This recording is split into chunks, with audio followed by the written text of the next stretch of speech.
He peels himself off. Yeah, and all this stuff. And I honestly at the time I was jealous of that. Like not that outcome, but the outcome of like I could stay in this place because I liked who I was in that state. And so it was always like I just need to go trip one more time, collect the data, and then remember it and stay there. And so the other thing was like, there was positive things when I started getting into DMT, where I was having encounters with light beings. You know what I mean? They're talking to me, they're telling me you need to stop doing heroin or you're gonna die. They're guiding me in a positive way.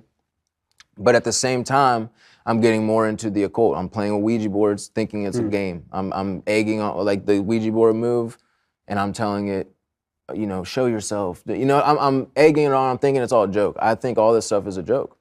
So you're playing with the Ouija board.